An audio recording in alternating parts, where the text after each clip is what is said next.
بسم اللہ الرحمن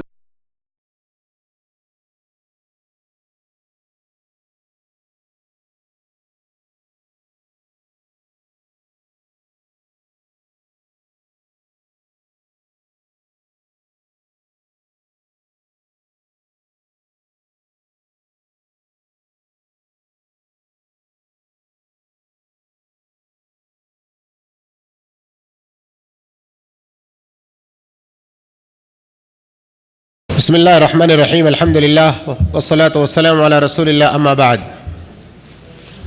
محترم بھائیوں، علماء نے یہ بتلایا ہے کہ زچگی ہونے سے پہلے، ڈیلیوری سے پہلے ہی بعض لوگوں کی موت ہو جاتی ہے تو وہ بھی اس میں شمار ہوں گے، اور بعد میں وہ باکرہ غیر شادی شدہ نوجوان عورت جس کی ابھی شادی نہیں ہوئی ہے اس کو بھی کچھ علماء نے اس کا ذکر کیا ہے جمع کے معنی میں۔ اور پیچھے ایک حدیث ہم سن چکے ہیں کہ زچگی کے بعد، ولادت کے بعد جس عورت کا انتقال ہو جائے تو اس کا بچہ اپنے ناف کے بل اپنی والدہ کو جنت میں کھینچ کے لے جائے گا۔ لیکن میرے بھائیوں، یہ جو فضیلتیں ہم سن رہے ہیں تو ان فضیلتوں کو سنتے ہوئے جو اساس، جو بنیاد اور اسلام کی جو اصل اور انتہائی اہم چیز کلمہ توحید ہے اس کو ہرگز نہ بھولیے گا۔ جو انسان شرک کرتا ہو، شرک کرتے ہوئے اس کے پاس کتنی ہی ساری نیکیاں ہوں، وہ نیکیاں اسے کچھ بھی فائدہ نہیں دیں گی، اس لیے اس حقیقت کو نہیں بھولنا چاہیے۔ اور حضرت عبادہ بن صامت رضی اللہ عنہ سے مروی ہے کہ رسول اللہ صلی اللہ علیہ وسلم نے فرمایا السل شہادہ، پھیپھڑوں کی بیماری میں مر جانا بھی شہادت ہے۔ اس طرح سے یہ کل 12 قسم کے لوگوں کی ہم نے جانکاری حاصل کی ہے جن کو شہادت کا مرتبہ نصیب ہونے والا ہے۔ لیکن یہ حقیقت بھی یاد رکھیں، اللہ کے رسول صلی اللہ علیہ وسلم نے ان کو بھی شہادت کا مرتبہ نصیب فرمایا، شہادت کا مرتبہ نصیب ہوگا اس بات کی خوشخبری دی، لیکن جو میدان جنگ میں، اسلام اور کفر کی جنگ میں لڑتے ہوئے شہید ہوتا ہے اس کا مقام و مرتبہ ان سب سے بھی اونچا ہے، ان سب سے بھی اونچا ہے، اس حقیقت کو نہ بھولیں۔ اور ایک نئے سبق کی طرف اب ہم چلیں گے، وہ ہے اللہ کو سب سے زیادہ پسندیدہ محبوب اعمال۔ ہمارا اصل موضوع جو چل رہا ہے وہ یاد ہوگا آپ کو کہ میزان کو، ترازو کو بھاری اور وزنی کرنے والے اعمال۔ اب کچھ اعمال کے بارے میں تو صراحتاً ذکر ہے کہ یہ میزان کو بھاری کریں گے، جیسے ابھی ہم 5-6 دن پہلے ایک حدیث پڑھ چکے ہیں، بخن بخن لخمس ما اثقلہن فی المیزان، 5 چیزیں کیا ہی خوب ہیں، کیا ہی خوب ہیں کہ وہ میزان میں بہت زیادہ وزنی اور بھاری ہیں۔ کیا کیا ہے؟ سبحان اللہ، الحمدللہ، اللہ اکبر، لا الہ الا اللہ۔ ہاں، وہ مسلمان جس کا نیک لڑکا فوت ہو جائے، اجر و ثواب کی نیت سے وہ اس پر صبر کرے۔ اب اللہ کے رسول صلی اللہ علیہ وسلم نے ان 5 کے بارے میں فرمایا ما اثقلہن فی المیزان، کہ وہ ترازو میں کتنے ہی وزنی ہیں۔ اور ایسے ہی حسن اخلاق کے بارے میں، دوسرے اور اعمال کے بارے میں اس سے پہلے ہم پڑھ چکے ہیں۔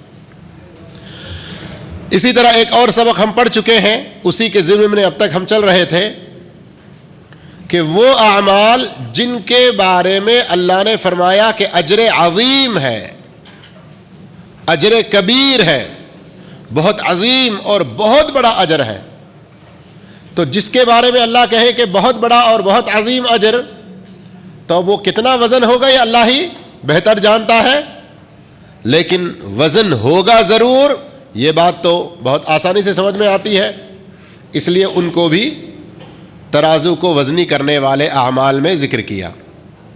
اب یہاں ایک تیسرا پہلو ہے، تیسرا انداز ہے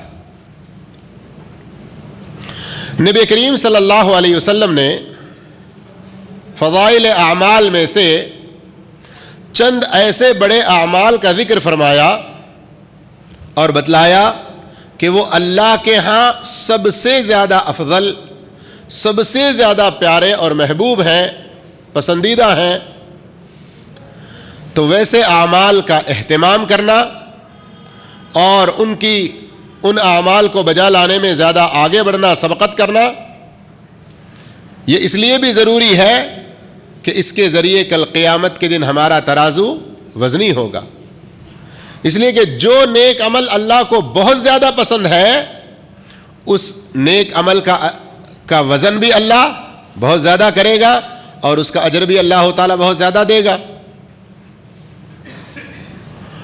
اور عموماً حدیثوں کا مطالعہ کرنے سے یہ پتہ چلتا ہے کہ صحابہ اکرام کے سوال کے جواب میں اللہ کے رسول صلی اللہ علیہ وسلم نے یہ باتیں بتلائی ہیں۔ مختلف اب حدیثیں جب آئیں گی تو آپ کو سمجھ میں آئے گا۔ صحابہ اکرام الگ الگ وقتوں میں الگ الگ صحابی آتے ہیں، کبھی کوئی پوچھتے ہیں کہ اللہ کو سب سے پیارا عمل کون سا ہے، کبھی کوئی پوچھتے ہیں اللہ کے نزدیک سب سے افضل عمل کیا ہے، کوئی آ کر سوال کرتے ہیں سب سے زیادہ اجر والا عمل کون سا ہے۔ اس طرح صحابہ اکرام سوال کرتے اور اللہ کے رسول صلی اللہ علیہ وسلم ان کے جوابات دیتے۔ لیکن ایک بات یہاں جان لیجئے، اللہ کے رسول صلی اللہ علیہ وسلم کے مختلف جواب مختلف لوگوں کو جو ہمیں نظر آتے ہیں حدیثوں میں، صحیح بخاری کی شرح فتح الباری میں حافظ ابن حجر عسقلانی رحمۃ اللہ علیہ نے ان کی متعدد وجوہات بیان کی ہیں، جن کا خلاصہ یوں ہے۔ پوچھنے والوں کے حالات کے اختلاف کی مناسبت سے جواب بھی مختلف ہوتا۔ پوچھنے والوں کے حالات کے اختلاف کی مناسبت سے جواب بھی مختلف ہوتا۔ کیسے کہ نبی کریم صلی اللہ علیہ وسلم سے لوگوں نے آ کر پوچھا تو پوچھنے والے کو جس کی زیادہ ضرورت تھی اس موقع پر وہ بتلا دیا، پوچھنے والے کو جس چیز کی زیادہ رغبت تھی اس کے بارے میں بتلا دیا، یا پوچھنے والا جس عمل کے زیادہ لائق تھا وہ اس کو بتلا دیا۔ تو یہ حالات کے اختلاف کی مناسبت سے جواب مختلف۔ دوسری وجہ پوچھنے کے اوقات کے اختلاف کی مناسبت سے جواب مختلف۔ پوچھنے والا جس وقت میں پوچھ رہا ہے اس وقت کا جو تقاضا ہے اس اعتبار سے اللہ کے رسول نے بتلایا۔ جیسے مدینے کی شروع کی زندگی میں ہم دیکھتے ہیں کہ جہاد زوروں پر تھا، تو اب وہاں اس مناسبت سے اللہ کے رسول صلی اللہ علیہ وسلم نے اس کے بارے میں تعلیم دی اور اسلام کی تبلیغ، اسلام کی نشر و اشاعت، کفار کے مقابلے کو اور اسلام کے خلاف ان کی سازشوں کو روکنے کے لیے وہ بہت بڑا وسیلہ تھا، ذریعہ تھا۔ لیکن ہم یہ بھی دیکھتے ہیں کہ بعض دفعہ اللہ کے رسول صلی اللہ علیہ وسلم غریبوں کے ساتھ، غمگساروں کے ساتھ مدد کرنے کو زیادہ ضروری قرار دے رہے ہیں۔ نماز صدقے سے افضل ہے، اس میں کوئی شک نہیں ہے، لیکن بعض دفعہ ایسی حالت پیش آتی ہے کہ انسان نفل نمازیں پڑھنے کے مقابلے میں جا کر صدقہ خیرات کرے، وہ زیادہ افضل ہوتا ہے۔ کیوں؟ ادھر ایک آدمی بھوکے مر رہا ہے، ایک مسکین، ایک بیوہ، ایک یتیم، ان لوگوں کو بہت سخت ضرورت ہے، تو اس موقع پر ان کی مدد کرنا یہاں نفلیں ادا کرتے رہنے کے مقابلے میں وہ زیادہ بہتر ہو سکتا ہے۔ تو ایسے وقت کے اختلاف کی مناسبت سے جواب بھی مختلف رہا۔ تو یہ جو میں باتیں ابھی بتلا رہا ہوں ان کو ذرا ذہنوں میں تازہ رکھنے کی کوشش کریں گے، اس لیے کہ آگے جب حدیثیں آپ سنتے رہیں گے تو کسی حدیث میں سنیں گے صحابی آ کر پوچھ رہے ہیں تو اللہ کے رسول نماز کے بارے میں کہہ رہے ہیں، کسی موقع پہ کہہ رہے ہیں ایمان کے بارے میں، کسی موقع پر کوئی اور عمل بتلا رہے ہیں۔ ارے یہ کیا سب حدیثیں ادھر ادھر، کبھی کسی کو نہیں۔ یہ وجوہات اگر ہم نظر میں اچھی طرح رکھیں گے، ذہن میں بٹھا کے رکھیں گے، تو وہاں ان حدیثوں کو سمجھنا زیادہ آسان ہوگا۔ اب میں ان حدیثوں کو شروع کرنے سے پہلے ایک آخری بات اور بتانا چاہتا ہوں. کچھ ایسے نیک اعمال کا بھی ذکر آپ سنیں گے جن کا ذکر اس سے پہلے ہم سن چکے ہیں، لیکن اس سے پہلے سن چکے ہیں تو اس کا فائدہ الگ سنے ہیں، اور یہاں دوبارہ سنیں گے تو اس کا فائدہ الگ سنیں گے. جیسے میں نے اس سے پہلے آپ کو بتلایا کہ حسن اخلاق یہ خود ترازو کو بھاری کرنے والے اعمال میں سے ہے، تو اس فہرست میں اس کو بھی رکھا. اور اسی طرح وہ حدیث کہ حسن اخلاق نفل نمازیں پڑھنے والے اور تہجد گزاری کرنے والے اور نفل روزے رکھنے والے کے درجے کو پہنچا دیتا ہے، تو اب اس کیٹیگری میں بھی، اس درجے میں بھی اس کو شامل کیا گیا ہے. تب پتہ کیا چلا؟ حسن اخلاق اس کا ایک فائدہ تو یہ ہے کہ میزان بھاری ہوگا، اس کا ایک فائدہ یہ ہے کہ نفل نمازیں پڑھنے والے کے برابر اجر ملے گا، تیسرا فائدہ یہ ہے کہ نفل روزے رکھنے والے کے برابر اجر ملے گا. فائدے سمجھ میں آ رہے ہیں نا الگ الگ؟ تو اس طرح کسی نیک عمل کا ذکر اس سے پہلے آپ سن چکے ہیں، دوبارہ سن رہے ہیں اسی نیک عمل کو، تو یہ نہ سمجھیں کہ وہی فائدہ سن رہے ہیں. نہیں، اس سے پہلے اس کا فائدہ کچھ اور سن چکے ہیں اور ابھی اس کا فائدہ کچھ اور سننے والے ہیں. تو اب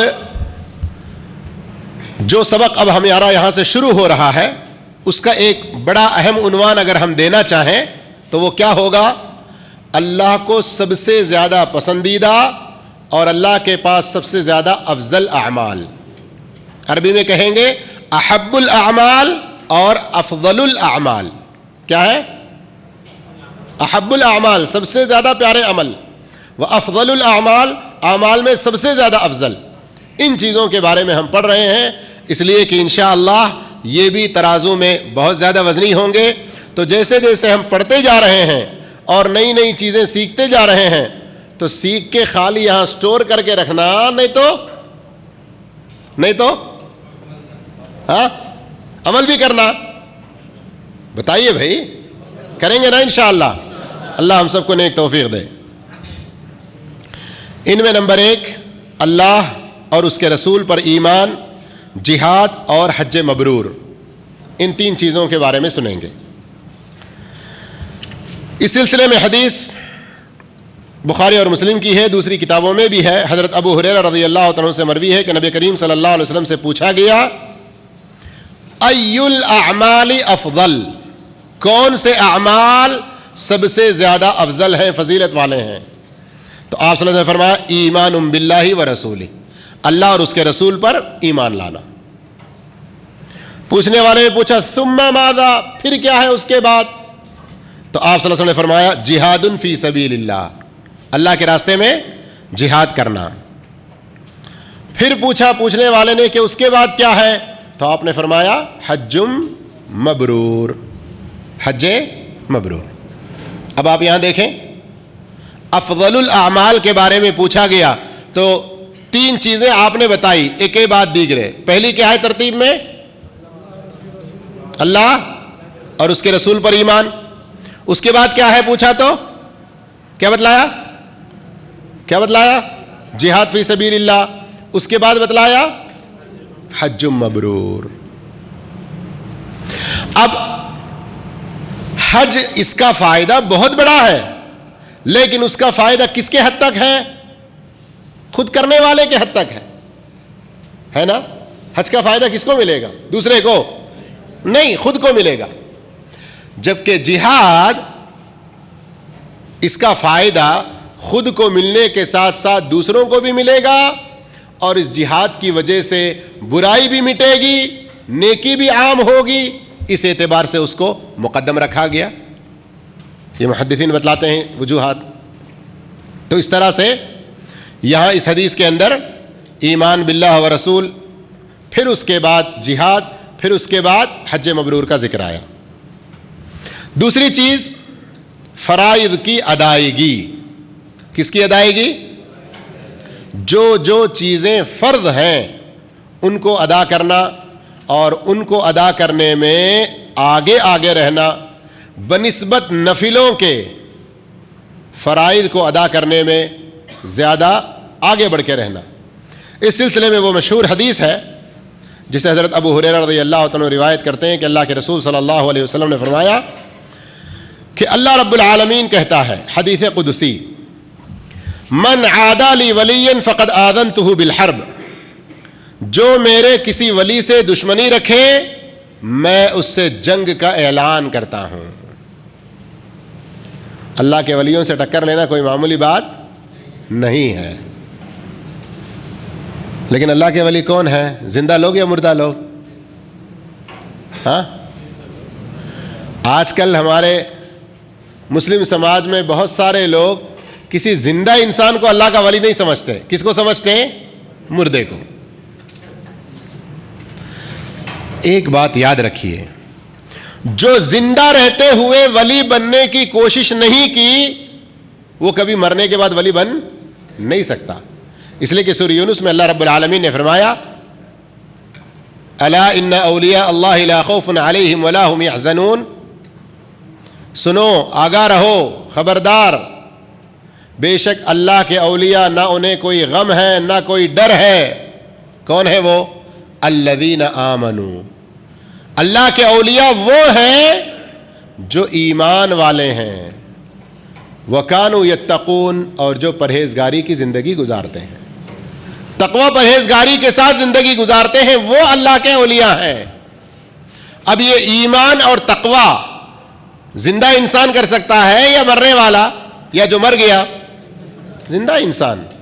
تو اس لیے زندگی میں ہی اللہ کا ولی بننے کی کوشش کرنا چاہیے، اور جو زندگی میں اللہ کا ولی بننے کی کوشش نہ کرے، کفر پر رہے، اسلام سے ہٹ کر رہے اور ننگا اور پاگل کی طرح سے رہے، نہ مسجدوں میں جائے، نہ نماز باجماعت ادا کرے، اور اس کو مرنے کے بعد لے جا کر دفنا کے اس کے اوپر کوئی گنبد وغیرہ تعمیر کر کے کہیں کہ یہ تو اتنا بڑا اللہ کا ولی تھا کہ اسے اپنا خود ہوش نہیں رہتا تھا۔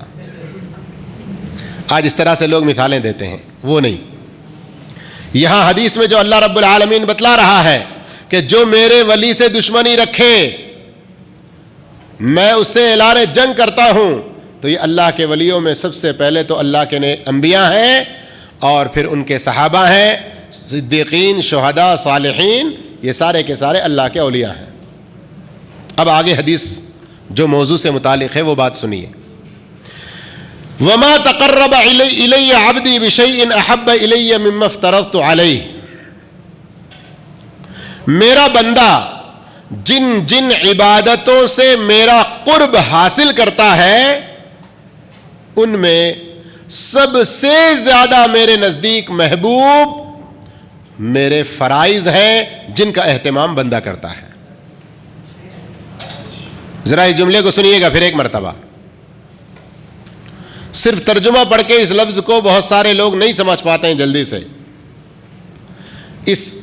ان الفاظ میں اللہ کے رسول صلی اللہ علیہ وسلم یہ بتلاتے ہیں کہ اللہ رب العالمین اپنے بندوں سے مخاطب ہو کے یہ کہہ رہا ہے کہ میرے بندے جن جن عبادتوں کے ذریعے میرا قرب حاصل کرتے ہیں ان میں سب سے زیادہ پسندیدہ کیا ہیں؟ مما افترضت علیہم، وہ چیزیں ہیں جن کو میں نے ان پر فرض کی ہیں۔ یعنی ہم اگر اللہ کے فرائض کو پابندی سے ادا کرتے رہیں گے تو یہ اللہ کا قرب پانے، اللہ کے نزدیک ہونے کا سب سے بہترین ذریعہ ہے، سب سے بہترین ذریعہ ہے۔ یہ حدیث کا حصہ ہمارے معاشرے میں پھیلی ہوئی بہت ساری بیماریوں کو ختم کر دیتا ہے۔ کچھ لوگ فرائض کو چھوڑتے ہیں، باجماعت نمازوں کو چھوڑتے ہیں، خدمت خلق، ہیومینٹی، انسانیت اور کوآپریشن، ایک دوسرے کی مدد اور تعاون جیسے کاموں میں لگے رہتے ہیں، سمجھتے ہیں کہ خدمت خلق سب سے بڑی چیز ہے۔ خدمت خلق اس کی اپنی جگہ اہمیت ہے، لیکن اللہ کے قریب کرنے والی چیزوں میں سب سے زیادہ اللہ کو پسندیدہ چیز اس کے فرائض ہیں کہ ان کو ادا کیا جائے پہلے۔ اس میں کوئی سستی، اس میں کوئی کمپرومائز، اس میں کسی کے ساتھ کوئی ایسا سمجھوتا کہ ان کو چھوڑ دیا جائے باقی دوسرے کی جائیں، ایسا ایک مسلمان کبھی سمجھوتا نہیں کر سکتا۔ کچھ لوگ کہتے ہیں اللہ کی محبت میرے دل میں، اللہ کا پر ایمان میرے دل میں ہے، ضروری نہیں ہے کہ میں اس کے لیے ظاہری شکل میں ہی کوئی فرائض ادا کروں، بلکہ ہمارے علاقوں میں کئی ایسے مالدار لوگ ہیں جو حج نہیں کرتے، کہتے ہیں حج پہ جانے کے لیے 1,00,000 خرچ کرنے سے بہتر ہے کہ کسی غریب لڑکی کی شادی کر دی جائے، غریب لڑکی کی شادی کروا دی جائے، یہ زیادہ فائدہ ہے۔ یہ باتیں سب غلط ہیں۔ اللہ کا فریضہ اگر کسی کا نفلی حج ہے تو پھر وہ الگ بات ہے، لیکن کسی کا اپنی زندگی میں فرض حج ادا نہیں ہوا اور اس کے پاس اتنا پیسہ ہے کہ وہ اس میں حج ادا کر سکتا ہے، لیکن وہ خدمت خلق کے کاموں کو، رفاہ عامہ کے کاموں کو، انسانیت کے کاموں کو وہ زیادہ اہمیت دیتا ہے، تو اللہ کے نزدیک فرائض کی اہمیت سب سے پہلے ہے، فرائض کی اہمیت سب سے پہلے ہے۔ اس لیے میرے بھائیوں، حدیث کی روشنی میں، قرآن کی روشنی میں ہمارے معاشرے میں پھیلی ہوئی غلط باتوں کو، غلط رسم و رواج کو دور کرنے کی کوشش کریں۔ پھر اس کے بعد وَمَا يَزَالُ عَبْدِي يَتَقَرَّبُ إِلَيَّ بِالنَّوَافِلِ حَتَّى أُحِبَّهُ، میرا بندہ فرض ادا کرنے کے ساتھ ساتھ اس کے بعد وہ نفلیں ادا کرنے لگتا ہے، یہاں تک کہ وہ میرے اتنے قریب ہو جاتا ہے کہ میں اس سے محبت کرنے لگتا ہوں، میں اس سے محبت کرنے لگتا ہوں۔ اللہ کا قرب حاصل کرنے کے لیے سب سے پہلی اللہ کو پسندیدہ چیزیں کیا ہیں؟ فرائض۔ پھر اس کے بعد نوافل کا اہتمام کرتے رہیں گے تو اللہ کے قریب پہنچتے پہنچتے اتنی قربت حاصل ہوگی کہ اللہ اس بندے سے محبت کریں گے، اللہ اس بندے سے محبت کریں گے۔ فَإِذَا أَحْبَبْتُهُ، اب اللہ کہہ رہا ہے کہ جب میں کسی بندے سے محبت کر لوں، كُنْتُ سَمْعَهُ الَّذِي يَسْمَعُ بِهِ، تو میں اس کا کان ہو جاتا ہوں جس سے وہ سنتا ہے، میں اس کا آنکھ ہو جاتا ہوں جس سے وہ دیکھتا ہے، میں اس کا ہاتھ ہو جاتا ہوں جس سے وہ پکڑتا ہے، میں اس کا پیر ہو جاتا ہوں جس سے وہ چلتا ہے۔ 4 چیزوں کا ذکر ہے یہاں پر۔ میں اس کا کان ہو جاتا ہوں جس سے وہ سنتا ہے، اس کا آنکھ ہو جاتا ہوں جس سے وہ دیکھتا ہے، میں اس کا ہاتھ ہو جاتا ہوں جس سے وہ پکڑتا ہے، اور اس کا میں پیر ہو جاتا ہوں جس سے وہ چلتا ہے۔ اس حدیث یا ان الفاظ سے بند کر لیں بھائی، ذرا خود بھی پریشان ہو رہے ہیں، دوسروں کو بھی پریشان کر رہے ہیں۔ اس حدیث، یہ 4 الفاظ جو ابھی آپ نے سنے ہیں، ہماری امت مسلمہ کا ایک اور طبقہ ہے، وہ ایک اور گمراہی میں ان الفاظ سے پڑ گیا۔